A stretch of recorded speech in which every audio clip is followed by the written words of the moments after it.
Magandang gabi, Kuya Mid. Itago mo na lang ako sa pangalang Ricky. Hindi ako pala post ng mga kwento o hilig sa paranormal, pero ang karanasang ito ay hindi ko kayang itago. Hindi ko na rin alam kung kanino ako lalapit. Baka sa pamamagitan ng kwentong ito, may makaintindi o kahit paano, may makapagsabi sa akin kung paano ko malalampasan ang takot na bumabalot sa akin gabi-gabi, dahil hanggang ngayon, hindi pa rin siya umaalis. Lumaki ako sa isang maliit na baryo sa probinsya. Tahimik, payapa, at halos magkakamag-anak na ang lahat ng nakatira. Pero sa dulo ng aming kalsada, may isang bahay na matagal nang kinatatakutan ng mga taga roon. Isang lumang bahay na gawa sa kahoy, may sirang bubong at nababakbak na mga dingding. Matagal na itong nakatayo roon, kahit noong bata pa ako, ang may-ari nito. Isang matandang babae na nagngangalang Aling Pilar, tahimik lang si Aling Pilar. Hindi siya madalas lumabas, at kapag nakita mo siya, laging nakayuko at may suot na itim na belo.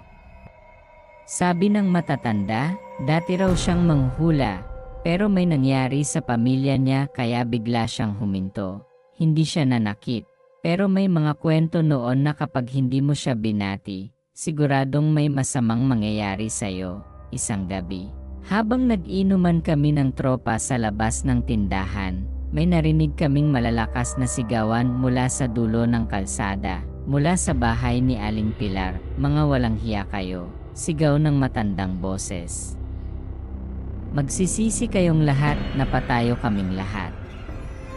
Doon namin nakita sina Tonyo, Joel, Rin, Berto, at Densyo, mga siga sa lugar namin. Nakita naming binabasagan nila ng bintana ang bahay ni Aling Pilar. Sinisigawan siya at tinatawanan. Wala ka namang kwenta, matanda, sigaw ni Tonyo. Hindi ka na dapat nabubuhay, dagdag ni Joel. Walang naglakas loob na pigilan sila. Takot ang mga tao sa kanila. Alam naming lasing sila, at ang gusto lang nila ay manggulo. Kinabukasan, nagising na lang kami sa balitang nasunog ang bahay ni Aling Pilar. Wala nang nagawa ang mga kapitbahay. Nang mag-apoy ang bahay ni Aling Pilar, wala nang naglakas loob na sumaklolo. Wala raw kasi siyang pamilya.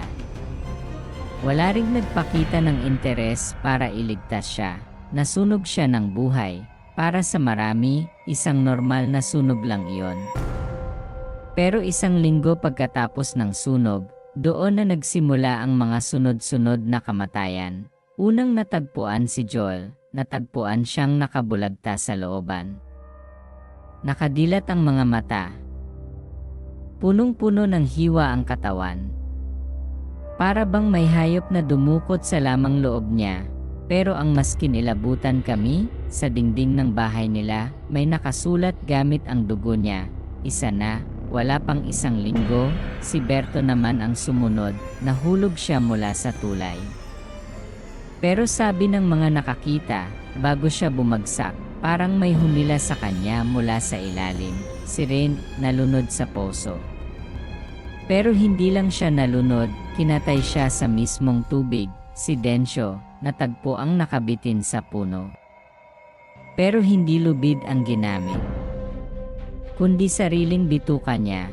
At sa bawat lugar kung saan sila namatay, may pare-parehong mensahe na nakasulat sa dugo.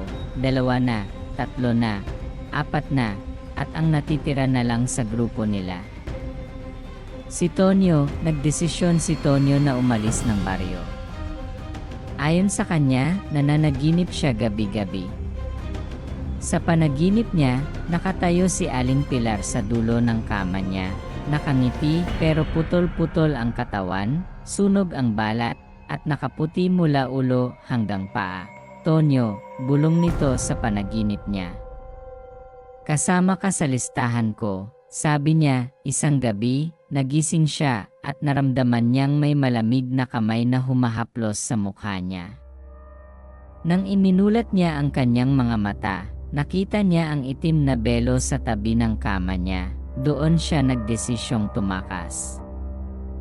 Pero huli na, kinabukasan, natagpuan si Tonyo sa loob ng kanyang bahay. Nakaluhod sa harap ng isang altar, pero wala na siyang ulo.